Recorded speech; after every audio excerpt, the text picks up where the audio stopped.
Pemirsa, ratusan pelaku usaha dan sopir angkutan umum trayek Banda Aceh Janto menggelar aksi penolakan terhadap rencana Pemkab Aceh Besar untuk memberlakukan angkutan gratis Trans Janto ke kantor DPRK Aceh Besar di Kota Janto Senin 25 Februari 2019.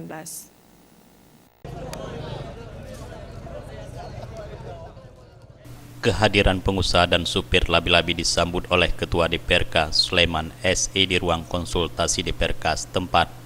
Dalam audiensi tersebut, para pengusaha dan supir labi-labi yang diwakili oleh 8 delegasinya mengungkapkan keresahan mereka terkait dengan wacana akan beroperasinya angkutan umum gratis bus Trans Janto di lintas tersebut. Sekretaris Organda Aceh Besar Jumadi mengatakan wacana pemerintah itu merugikan para pengusaha angkutan di daerah tersebut, di mana hampir seratusan pengusaha dan supir labi-labi di 3 kecamatan saat ini, yaitu Sukamakmur, Indrapuri, dan Selimum akan terancam putus usaha dan menganggur. Sejumlah angkutan yang berstatus kredit tidak mampu melunasi setoran kreditnya lagi, dan pelayanan kepada masyarakat atau penumpang akan terbengkalai. Oleh sebab itu diharapkan agar Pemkab Aceh Besar dapat menghentikan rencana operasional armada angkutan umum bus Trans Janto di lintas Lambaru Janto Aceh Besar.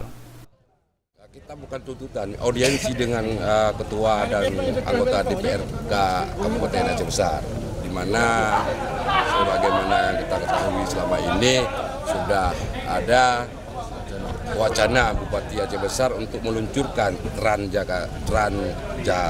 Putraraja untuk Janto Lambaru. Nah, oleh karena kita sebagai pelaku angkutan di Kabupaten Aceh Besar ingin menanyakan itu yang pertama, yang kedua ingin kalau ada hal-hal begitu mohon dikoordinasi dulu dengan Organda. Terus yang ketiga supaya saat ini kayaknya belum ada tepat waktu untuk diluncurkan Trans Putraraja ini untuk wilayah Kabupaten Aceh Besar. Aspirasi para pengusaha dan supir angkutan itu disambut baik oleh Ketua DPRK Aceh Besar Sulaiman SE.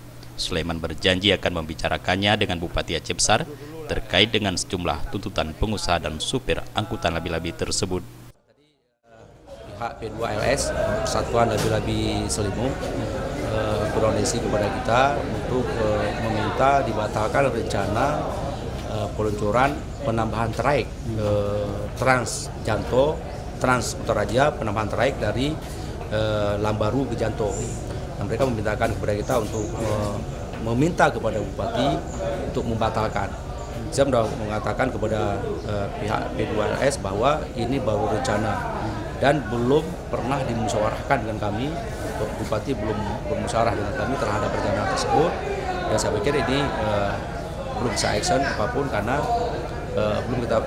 Bupati belum bermusyawarah dengan kita. Aksi penolakan bus Trans Putraraja itu berlangsung secara damai. Setelah audiensi dengan Ketua DPRK, akhirnya para pengusaha dan supir angkutan labi-labi lintas Lambaru Janto meninggalkan lokasi gedung DPRK Aceh Besar dengan tertib. Jufrizal dan Faisal, Aceh TV.